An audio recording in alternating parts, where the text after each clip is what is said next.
Programa Cultura Geral. Apoio Faculdades Milton Campos. Venha ser referência. Estude com quem já é.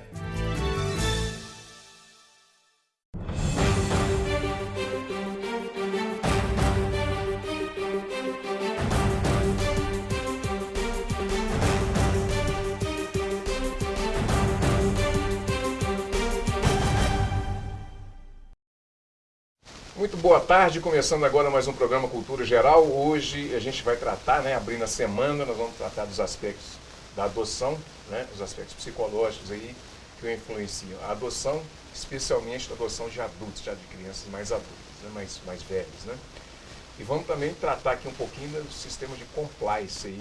O nosso grande amigo Renato Dili vai explicar para a gente o que é isso que tem sido dito aí, principalmente nas ferramentas, nas redes sociais, essencialmente no LinkedIn, você ouve muito falar em sistema de compliance, Bom, nós estamos aqui com a Érica, Espírito Santo, agora minha mais nova amiga, como Sim. A Marina também já veio aqui, e orientada lá do meu grande amigo Fábio Belo. Sim. Seja muito bem-vinda, a gente tratar desses aspectos psicológicos da adoção e desse congresso que vai acontecer na UFMG. Seja bem-vinda aqui, é um prazer te receber. Depois de muita luta, nós conseguimos casar as agendas, Seja bem-vinda. Obrigada. Dili, também a mesma coisa, o que eu falei com a Érica. A mesma luta. E assim, o bom é que você falou que cada vez que eu te ligo aparece um cliente, Então eu vou ter que te ligar todo dia. Vamos marcar toda semana que tá bom. Seja bem-vindo aí para a gente poder tratar desse assunto. É um prazer te receber. Obrigado. Ô, Érica, vamos começar esse bate-papo logo, Quais são os preconceitos, as dificuldades que existem nesse processo de adoção e principalmente nessa questão da adoção com crianças já mais velhas? A idade das crianças é um dos fatores fundamentais para explicar a diferença que tem entre a quantidade de casais que quer adotar, casais pretendentes, que passa dos 40 mil no Brasil, isso no Cadastro Nacional de Adoção, está lá para quem quiser ver. E você tem 40 mil casais para cerca de 7 mil crianças, por aí. Por que a conta não fecha? Porque a maior parte dessas crianças é maior de 7 anos, 8. É uma coisa muito interessante, inclusive, de quem for curioso, bota lá no Google, CNA, que é Cadastro Nacional de Adoção, e está disponível para qualquer pessoa esses dados. Então, o fator idade ainda vem sendo, dentre outros, mas o mais importante para explicar essa diferença. Porque a criança, depois que ela vai passando de uma certa idade, ela sai do perfil de desejo das famílias. E com relação, acho que a gente pode pautar isso tranquilamente. E até é bom que a gente mexa numa ferida. Nós temos o problema da adoção, nós temos algumas coisas, viu, Renata? Que é a cor da pele, a cor dos olhos e a situação da criança mesmo, Dessas duas coisas, vamos colocar dessa primeira coisa, que é a cor da pele. Qual é a grande dificuldade que tem com relação ao racismo? Eu acho que, felizmente, pelo menos no que é declarado nos perfis, a cor da pele tem sido cada vez menos uma questão. Felizmente. Sim.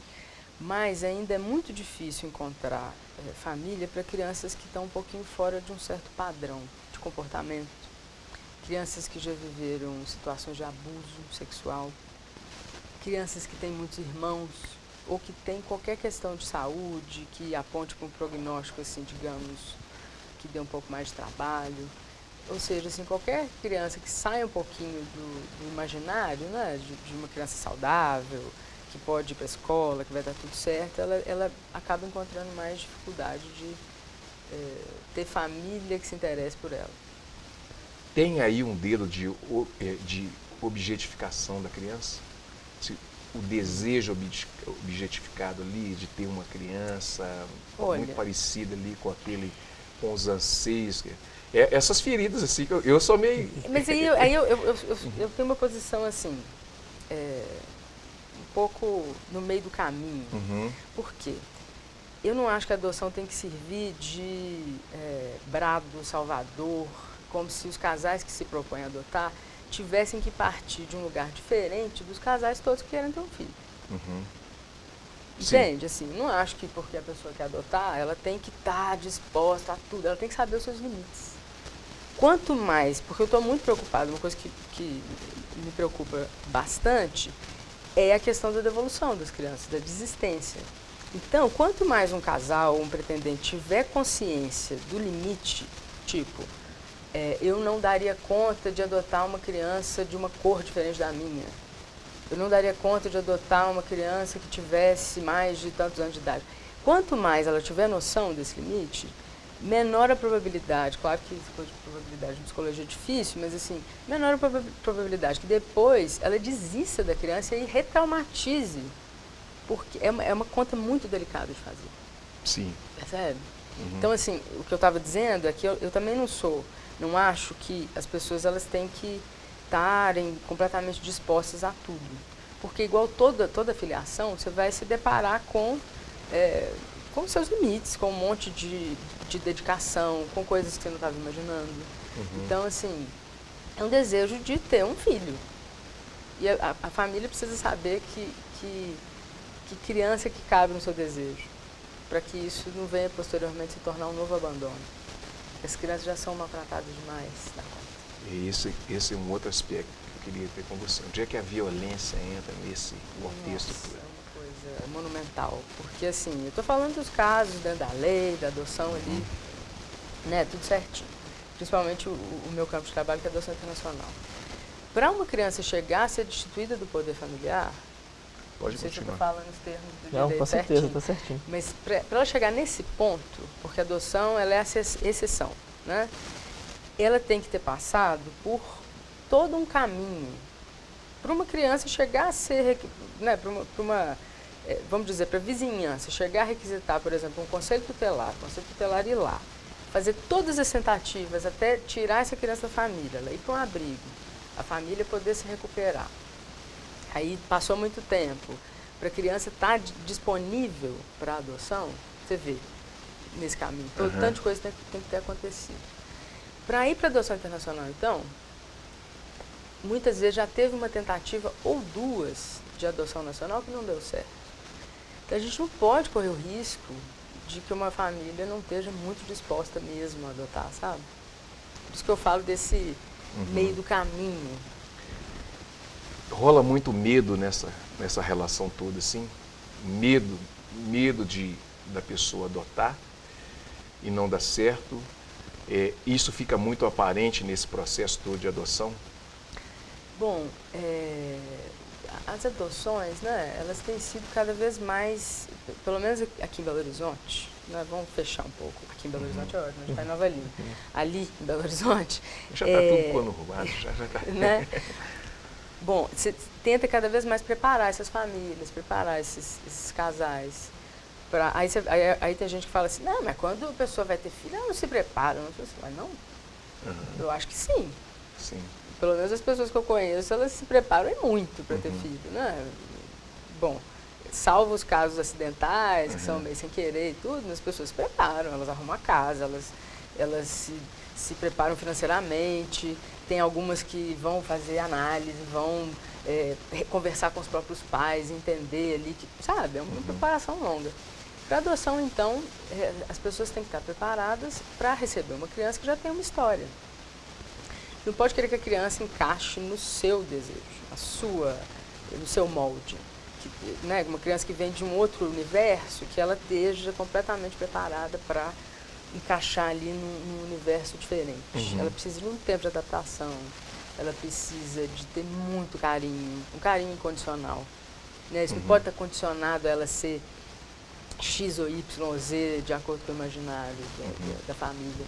Então, assim, digamos, é um processo muito bonito, mas muito delicado também, sabe? Que o medo é todo de que não se retraumatize uma criança que já está de trauma já tem suficiente, sabe? Você é boa, o Fábio Belo, eu sou um puxa-saco do Fábio Belo aqui de carteirinha, né? Todo mundo fala, inclusive o Jonathan, ele fala comigo, você tem uma admiração, não, realmente eu tenho uma visão mais específica, porque ele tem não sei, bateu assim uma identidade muito grande. Eu acho que assim, ele consegue passar essa tranquilidade, essa segurança assim, para que as pessoas consigam desenvolver todo esse pensamento crítico em cima de situações que são complicadíssimas, né? Renato, deixa eu pular pro Renato aqui. Que Vamos lá. ele tá só. O papo é interessante, ele tá. Tô só aprendendo. É. Bacana. Ô, Renato, o que é compliance? Bom, Betão, compliance é uma palavra norte-americana, né? E ela tem um significado traduzido livremente para o português, que seria obedecer às normas, se adequar às normas. Então, o compliance ele foi importado da cultura norte-americana para que a gente adote medidas de integridade empresarial nas empresas para evitar condutas desviantes, condutas de mercado que não sejam adequadas às melhores práticas, tanto de costume, as práticas chamadas consuetudinárias, quanto as melhores práticas legais. Então, o compliance serve para evitar o risco do negócio, diminuir o risco do negócio ou evitá-lo completamente. As empresas nacionais, elas estão preparadas para isso, estão se preparando para isso, ou isso já é um sistema, assim, já é uma ideia de incorporação das grandes empresas internacionais? As empresas de grande porte brasileiras, elas já se adequaram às normas de compliance. Todas elas, ou a grande maioria delas, tem manual, elas são fiscalizadas, principalmente empresas de capital aberto, que negocia ação em CVM, na Bolsa de Valores, elas têm um rigor técnico maior. As empresas de médio porte estão se acostumando com a ideia de que ter compliance, às vezes, é financeiramente mais adequado do que não tê-lo. Porque com compliance você revê as linhas de produção e às vezes você encontra pontos ali que não são nem inadequados do ponto de vista legal, mas que são contraprodutivos. Então, o compliance acaba sendo financeiramente viável.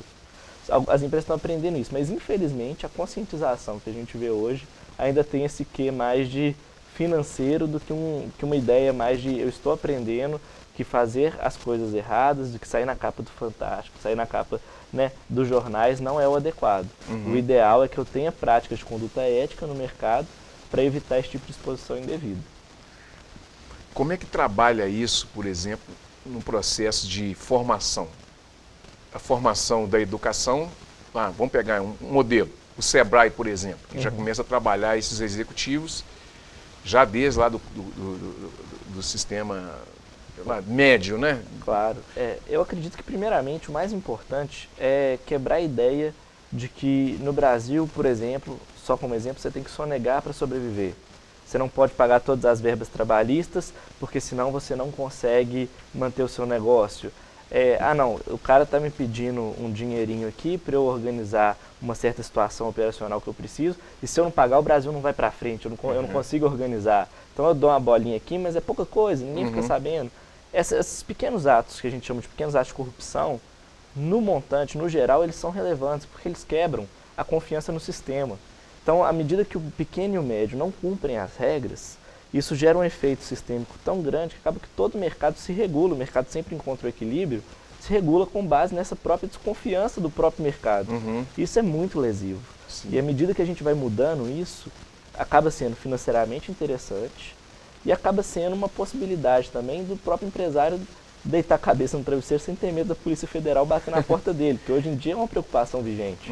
Né? Então o compliance ele serve para isso. Primeiro, o procedimento são feitos diagnósticos dentro da empresa para saber se ela precisa modificar alguma coisa. De certa forma, é muito difícil você chegar numa empresa que não tem pontos de melhoria, mas esses pontos não podem ser também aplicados de uma só vez. O empresário tem que entender, olha, esse é o meu ponto fraco, aquele é o meu ponto fraco, e eu tenho que melhorar isso aqui porque meu risco está alto nessas situações. Então eu tenho que modificar a minha conduta para evitar isso. Só que isso às vezes demanda tempo, treinamento, né? Não é uma coisa que você simplesmente chega, corrige e bola para frente. Né? E acredito eu que é uma mudança muito positiva, sabe, Betão? Porque daqui a uns 10, 15 anos, quem sabe, já seja uma prática natural e você não precisa de sistemas de compliance, mas a cultura já seja o compliance. Como é que adapta isso aqui no Brasil? Essa é uma pergunta. E outra coisa, você consegue fazer essa consultoria? Bom, primeiro assim, o Brasil já tem adotado algumas medidas que têm sido muito interessantes. A lei anticorrupção foi uma delas, que pune não criminalmente, mas administrativamente, determinadas condutas desviantes, com penas tão severas que superam a criminal, ao meu ver. Por exemplo, 20%, a multa de 20% do faturamento bruto da empresa. Na grande maioria dos casos, você está tirando todo o lucro daquele ano, mais uma parcela do custo, porque o 20%, poucas empresas lucram 20% do faturamento bruto. Normalmente é uns 5, 6%. Estourando. Então, assim, você está tirando ainda 15%. Então, você tirou o lucro do cara durante 4 anos. E isso, se você for condenado pela lei de corrupção. Salvo engano, no Distrito Federal, eles já estabeleceram uma norma que o governo do Distrito Federal só negocia com empresas que têm compliance. O Rio de Janeiro tomou essa medida também. Os maiores fornecedores, essas empresas muito grandes que têm compliance, ela já está exigindo dos fornecedores, prestadores de serviço, etc., terem compliance também. Então, um vai exigindo do outro e acaba que a vira uma situação corrente. Vira uma corrente. E, com certeza, a minha parte é a atuação jurídica.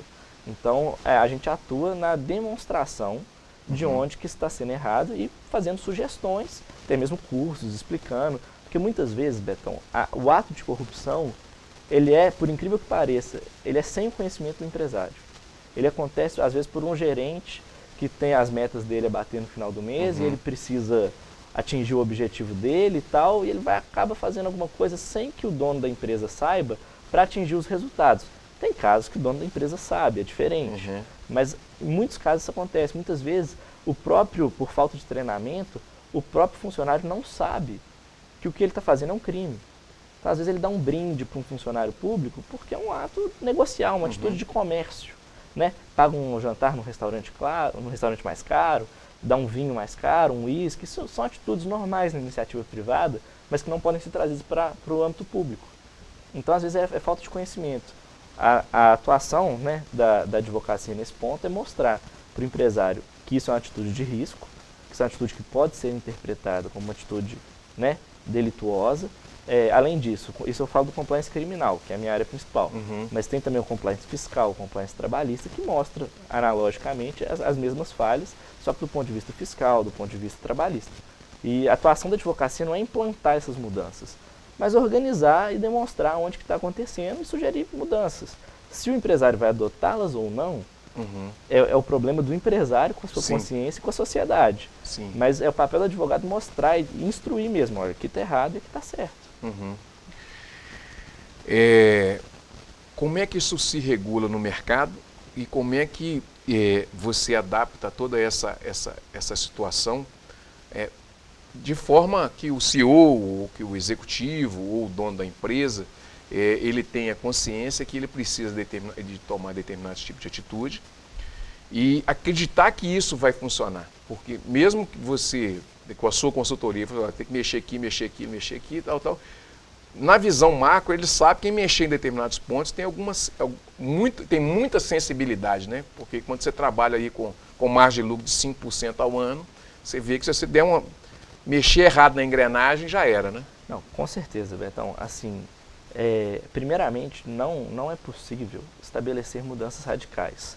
Porque a gente, no ordenamento jurídico nosso, a gente tem um princípio que é o princípio da preservação da empresa. Né? Então, assim, às vezes as propostas de mudanças inviabilizam a operação. Aí o empresário vai te falar, Renato, entendo, tudo bem, está errado aqui, está errado ali. Mas hoje em dia minha operação exige esse tipo de conduta, porque senão eu vou quebrar. Aí você fala, olha, tudo bem, mas você não precisa tomar todas essas operações, tudo isso de plano agora. Às vezes você se reorganiza e reorganiza a sua operação. Vamos identificar aqui alguns pontos de desnecessidade, por exemplo, de determinada atividade. Uma atividade que dá prejuízo aqui, não dá. Porque o compliance, ele passa por isso, ele passa pela revisão de todo o fluxo de trabalho da empresa, e se você tiver um pessoal da empresa trabalhando em conjunto com você, ele serve para identificar onde que a empresa está gastando dinheiro sem necessidade. Entendi. Então ele pode servir, na verdade, como uma forma de economia. E, infelizmente, tem situações que a gente mostra para o empresário e fala, olha, não dá, não tem como, eu não posso fazer isso. Acontece que esse empresário, infelizmente, está fadado a sair do mercado. Porque as grandes empresas estão exigindo, daqui a pouco as médias empresas vão exigir, os estados vão exigir, a União exige. Você acha que as eleições vão passar por isso? Com esse formato todo que a gente está vendo aí, de partidos que já tem esse corpo? Eu acredito, assim, essas eleições próximas agora, elas são um marco divisor. Sim. Porque vai ser, ou se não for, uma das eleições mais politizadas que o povo brasileiro vai ter. O que eu tenho visto mais, ainda que seja polarizado, está sendo uma eleição estudada. A gente sabe das propostas, a gente sabe quem vai fazer o quê. Então, Isso é muito positivo. Antigamente a gente não tinha essa visão. Era eu voto nele porque eu sou simpático a ele, não sei o quê.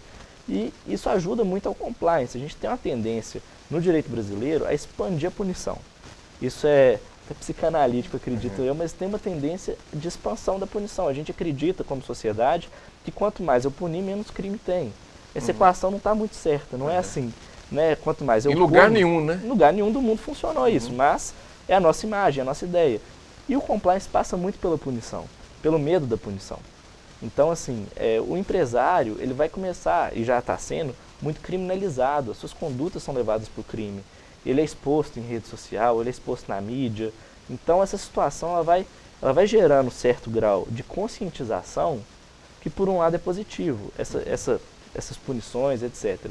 Só que isso acaba, né, tendo seu efeito contrário também, porque não é a punição que leva a não fazer a conduta. É a certeza ou não de ser pego. A pena pode ter uma pena ínfima, mas se eu souber que 100% dos casos que eu fizer daquela forma eu vou ser pego, ninguém mais faz. Um exemplo clássico disso é o que o STJ decidiu agora, o tributo declarado não pago.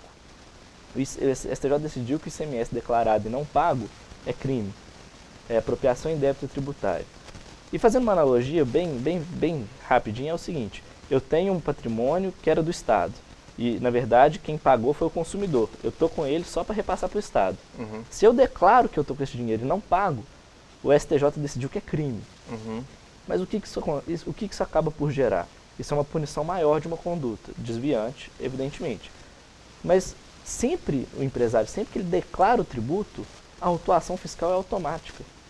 E quando a autuação fiscal é automática, a representação fiscal para fins penais é obrigação. Então já começa um processo penal e um tributário automaticamente. O que essa medida de punição vai fazer? O empresário não vai declarar mais. Ele iria antes declarar, ia tentar pagar a dívida, sofrer sanções administrativas, multa, etc, mas ia dar um jeito, acaba que a dívida está constituída, que é o objetivo.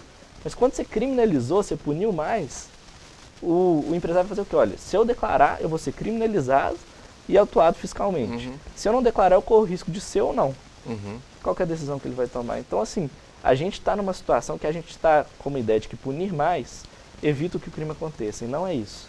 Mas isso ajuda o compliance. Eu acredito que nessas eleições, se ganhar um candidato mais punitivista, tende a ter uma expansão dos programas de compliance, porque vai ser uma tolerância menor às condutas desviantes. Bom, deixa eu fazer um intervalinho aqui, tá um cheiro de tinta brabo aqui hoje, mas tá bom. Daqui a pouquinho a gente volta com mais Cultura Geral e a gente vai falar um pouquinho do Congresso de Adoção Internacional. Daqui a pouquinho a gente está de volta com mais Cultura Geral.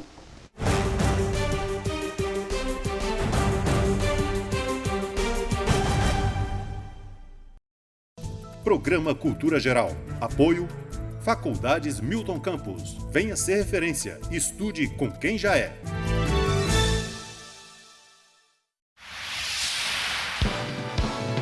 Canal Cidadão, Nova Lima e você. Música, gastronomia, skate, competições esportivas e serviços de saúde. Durante o fim de semana, o Tribus Festival Cultural fez a diversão da galera. O mês da juventude traz uma série de atividades que tem como objetivo destacar o jovem novalimense, aquele jovem que está na cultura, no esporte, enfim, seja a turma do skate, do basquete, da dança, da música. E hoje, nesse grande fechamento, a oportunidade de reunir todas essas tribos aqui no mesmo espaço e fazer um grande festival. No sábado, o evento contou com apresentações de bandas de pagode, sertanejo e axé. Já no domingo, foi a vez do rock, rap, MPB e música eletrônica. Esse é o grande objetivo do Tribus, reunir toda a juventude das suas diferentes localidades, seus diferentes gostos, em um mesmo espaço para que todo mundo se encontre e possa comemorar. Fala, cidadão! Para a gente é uma honra, né? E até agradecer aos órgãos públicos, né, pelo carinho e valorização dos artistas locais. Pra gente é maravilhoso. E quem ganha é só o pessoal de Nova Lima mesmo, né? Tá dando várias oportunidades para as outras pessoas de outros lugares, tá vindo conhecer a nossa cidade. O meu foco mais nesse rolê é o esporte, que é bom que traz mais galera, engloba cultura, música, dança, diversidade. Eu vejo um projeto muito bacana da prefeitura em realizar esse tipo de evento, Isso é uma coisa que pode acontecer para estar tirando essa rapaziada nova aí da criminalidade, das drogas. É um festival muito bacana, que dá oportunidade para todas as pessoas de várias tribos, várias bandas, e a Prefeitura de Nova Lima está dando essa oportunidade para a gente, para engrandecer esses movimentos. E essa diversidade prova que pode todo mundo viver junto, independente do idealismo político ou musical. Isso aí. Eu fico muito satisfeito de rever os amigos músicos, de ter bandas excelentes tocando, uma gastronomia excelente. A nossa cidade, como o Brasil inteiro, precisa dessa união.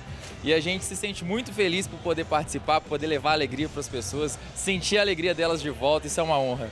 E Nova Lima está necessitando disso, está carente de eventos como esse, maravilhoso. Deveria ter mais esses tipos de eventos no final de semana, com mais brinquedo, espaço muito bom, igual tem como esse aqui. O procedimento que a gente tomou aqui no evento foi devido à saída de emergência, o combate a incêndio que a gente tem, o autobomba, a ambulância à disposição do evento. É um lugar seguro, confortável, a comida boa. Muito bacana, o espaço está de parabéns, a Prefeitura está de parabéns.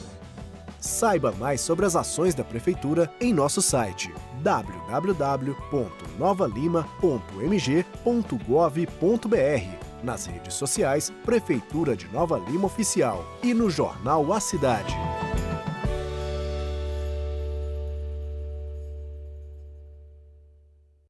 Programa Cultura Geral. Apoio Faculdades Milton Campos. Venha ser referência. Estude com quem já é.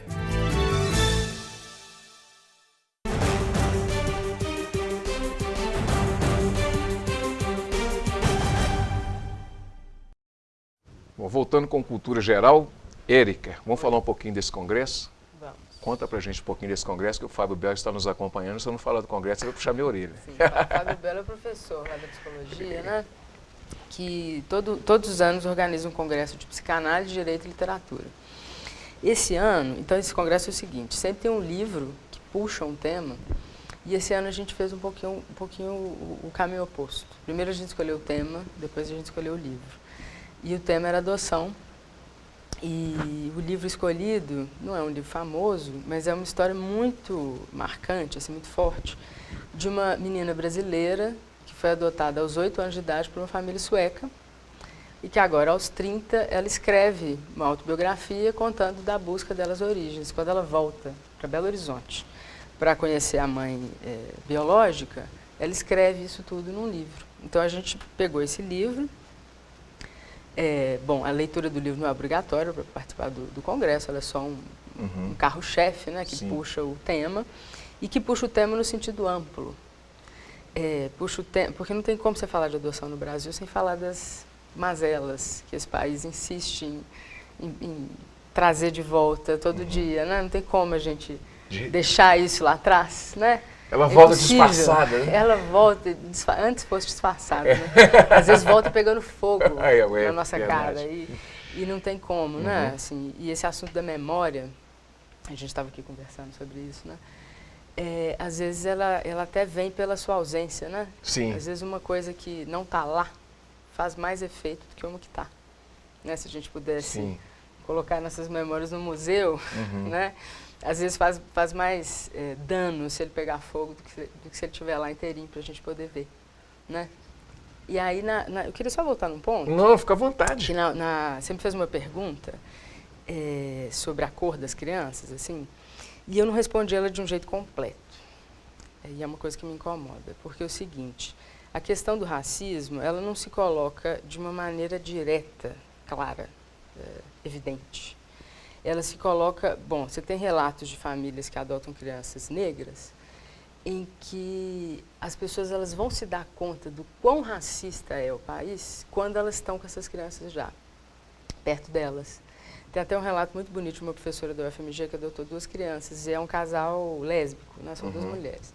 E na época estava muito na moda, né, de falar desse assunto e tal, estava a legalização do casamento em voga e perguntavam para ela se as crianças já tinham sofrido preconceito. E ela fala assim, pelo fato de ter 2 mães, né? Ela fala, não, o preconceito que a gente sofre é racismo ainda. Pelo fato das crianças serem negras e as mães serem brancas, ou terem crianças negras em escolas tradicionalmente não negras, né? Sei lá. Então, a resposta não quer dizer que o racismo não está em jogo. Ele é, como todo bom racismo brasileiro, velado. Né? Ele aparece desse jeito, assim, mais perverso, mais cruel. Como trabalhar essa questão da adoção internacional com a criança adulta? E a gente estava falando também antes do programa da questão da língua. Sim, olha, a adoção internacional, primeiro, assim, é uma coisa ultra desconhecida. Eu acho que pouquíssimas pessoas sabem. Você deve saber porque você é advogado, né? Mas assim, você também, você estuda e tudo, mas é um assunto que, aliás, a adoção de uma maneira geral, é um assunto que todo mundo acha que conhece, todo mundo vem com um monte de a priori e tal, e na prática é uma coisa muito surpreendente, porque a adoção internacional, por exemplo, ela vem carregada de um estigma de, sei lá, como é que fala, de comércio internacional, como se fosse entregar os meninos, porque uma prática que, você pegar 30 anos atrás, era uma coisa menos regulamentada do que é hoje. Mas a adoção internacional no Brasil, pelo menos da forma como eu vejo, né, com o trabalho que eu faço, ela é um motivo de orgulho, porque você não tem uma criança que sai desse país sem estar tudo muito, como é que fala? Um processo muito sedimentado. Ele é muito bem feito, ele é muito articulado, as famílias vêm super preparadas. O Brasil ele não tem nenhum dinheiro envolvido no meio. Não é igual esses escândalos internacionais de outros países que entregam as crianças para quem paga mais ou quem é mais famoso. Isso não existe mais aqui no nosso país. Sabe, é uma coisa... Como é que é o acompanhamento disso? Isso é interessante, Érica. Como é que é o acompanhamento disso lá fora? Porque quando a gente fala assim de adoção internacional, existe essa cooperação internacional muito latente assim para acompanhar essa relação? Existe. Eu vou falar nos termos em psicologia, aí se eu errar no juridiquês, vocês me corrijam. Não tem problema não. Mas tem uma cooperação internacional, sim. A adoção internacional é regulamentada por duas leis. Né? Tem a Convenção de Haia, que é uma convenção internacional desses procedimentos, e tem o Estatuto da Criança e do Adolescente, que tem lá alguns artigos que dão conta da adoção internacional. E um dos pontos é que as famílias que desejam adotar, elas passam por todo o processo, igual uma família brasileira passa por todo um processo para se habilitar para adotar, elas passam por esse processo no país de origem delas. Aí vem essa habilitação para cá toda traduzida e o Brasil, cada comarca habilita, nas suas comissões estaduais de adoção, habilita essas famílias. O processo ultra burocrático, demora muito tempo e as famílias que vêm para cá já vêm, a gente, pelo menos o organismo que eu represento, já faz uma espécie de um filtro. Tipo, muita gente me pergunta, então os internacionais eles são ótimos, os franceses, né? Eles gostam de adotar os meninos grandes? Não é não. Os que querem adotar os bebês vão adotar em outros lugares. Os que vêm para o Brasil, a gente não vai colocar uma família que adotar um bebê para adotar aqui no Brasil, que só tem criança grande, para adoção internacional. Então, não é para passar uma falsa impressão de que eles são mais preparados e tal. Você já pega os casais que são mais preparados para esse perfil de criança. E eles passam aqui um mês, com entrevistas, né, com a equipe da Vara da Infância. Após um mês, 30 dias, aí faça um relatório. A partir desse relatório, o juiz decide se a adoção vai ser concretizada ou não. E uma vez que aí é irrevogável, aí é definitivo, né? É definitivo. E aí vai o corre de documento, né? Isso gera muito sofrimento, assim, para a criança? Ou é um alívio, assim, quando você consegue acertar uma família e essa adoção acontece, assim? Porque está relacionado ao sonho também, né? Eu diria que é um mix das duas coisas. No primeiro momento, eu acho que é um grande alívio, mas vem permeado junto de uma coisa quase indescritível, de um medo de que isso aconteça de novo, de ser abandonado de novo. É muito arriscado para uma criança que passou por esse tanto de coisa se entregar. Né? Por que ela acreditaria num adulto ou dois que estão ali dizendo que vão ficar com ela para sempre, se todo o percurso dela diz que não? E aí é um ponto até que me impressiona muito, porque por isso que eu estou falando que é um mix de coisas, são forças opostas que se que estão ali presentes e apesar disso tudo, essas crianças elas são também muito abertas para a língua, elas aprendem a língua nova muito rápido, elas se entregam de um jeito também muito... um sonho que eu tinha era poder conseguir descrever o que acontece nesse estágio de convivência. Porque você fala assim, são 30 dias. 30 dias não é nada, né? Mas é de uma intensidade. Sim. Porque a família vem para cá, né? Eles não têm família aqui, eles não têm vizinhança, os meninos não vão para a escola. Então, o negócio de ficar junto ali 24 horas por dia, 7 dias por semana, durante 30 dias, sabe? Então, eles criam uma relação, assim, muito rápido. Aí vai chegando no final dos 30 dias, já está todo mundo doido para ir embora, né? As crianças já estão doidas para ir para a França, assim, pergunta toda hora que hora que vai para lá. E depois que, né, tem a burocracia dos vistos e tudo, para as crianças poderem sair sem ter nenhum problema no aeroporto, e chega lá na França, o Brasil exige durante 2 anos que sejam produzidos relatórios pós-adotivos. Então a gente tem como acompanhar oficialmente durante 2 anos. Ele é irrevogável, mas tem esse atenuante, né? É irrevogável, mas é monitorado. É monitorado. É monitorado pela lei durante 2 anos, mas na prática é monitorado para sempre. Assim. Sempre que tem alguma coisa, a gente que cria um laço com as famílias, eu estou sempre sabendo o que está acontecendo, como é que as crianças estão. Mas é uma coisa assim impressionante a vitalidade dessas crianças. Assim, é uma coisa bonita de se ver. Renato, tem que falar com você que você é o novo patrocinador do programa e você vê a importância que é ter um programa igual a esse. A gente é uma luta diária, a gente fazer um programa igual a esse aqui e a gente ter todos esse arcabouço de informações que as pessoas não têm, né? E você não consegue ver, assim, com tanta abertura, quase em 1 hora, tanta informação assim bem dada. A gente aprende muita coisa, né, cara? Hoje, essa aula de adoção aí, que eu nem sabia que existia essa adoção internacional. Ô Renato, como é que você vê toda essa situação, a situação que a gente tem vivido hoje, de uma situação... Eu sempre tento levar o programa para esse lado mais humano, trazer mais as pessoas, dar essa voz para as pessoas que às vezes não tem voz e às vezes tem coisa para poder ensinar, tem coisa para poder passar e não tem espaço. Como é que você vê hoje uma abertura? Você acha que há a possibilidade de a gente evoluir? Eu estou com tanto medo, cara, assim, de a gente dar um passo para trás nesse período que a gente está vivendo. Essa insegurança que a gente tem vivido tem mexido com você também? Assim, tem mexido com... Com certeza, né, Betão? Acho que como todo brasileiro, né, que aqui convive com a insegurança pública, né, com a questão da violência, que também está diretamente ligado na questão da adoção, porque grande parte, acredito eu, não tem estatística, mas acredito eu que grande parte das crianças que estejam à adoção sejam frutos de uma relação naturalmente violenta e socialmente violenta. E a gente vive uma situação de que a gente quer mudar isso, nós nos sentimos inseguros, nós achamos ruim da violência, todos nós temos essa questão, mas eu acho que a gente caminha para o lado errado. Eu acho que tem uma frase que ela é até infantil, mas que ela traz uma verdade, que a violência gera violência.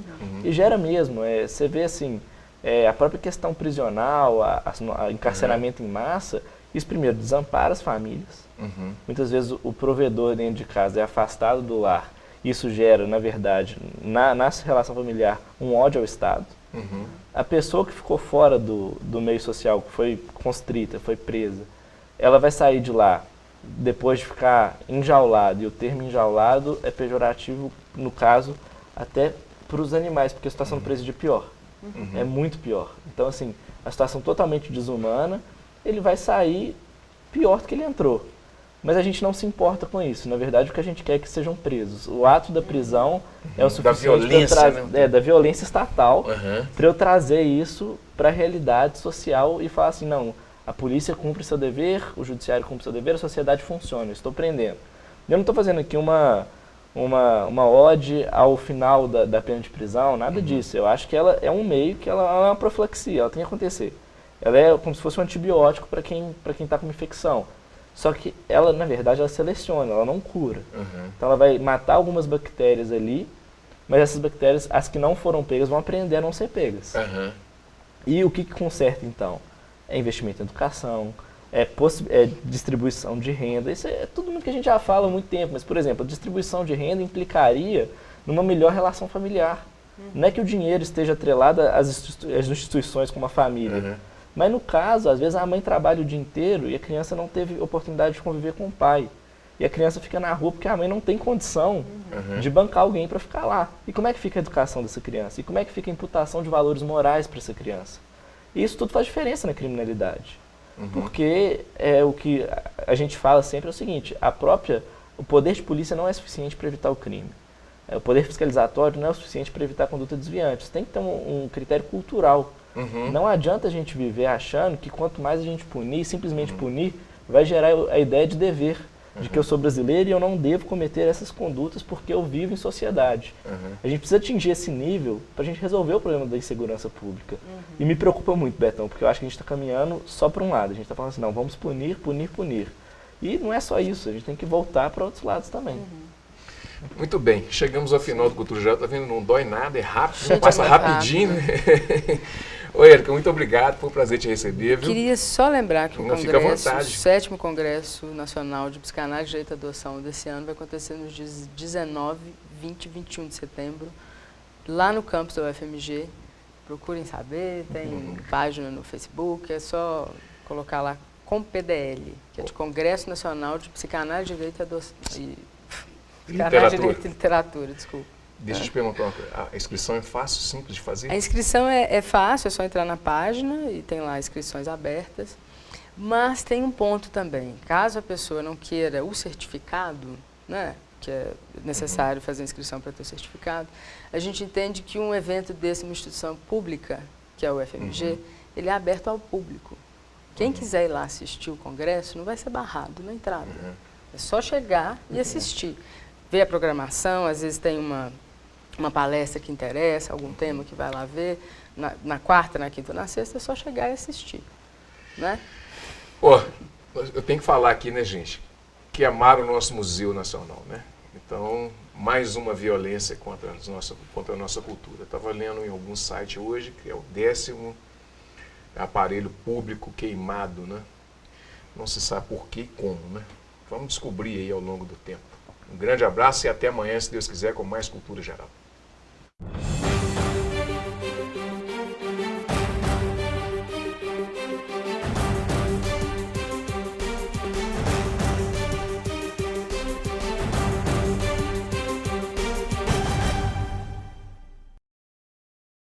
Programa Cultura Geral.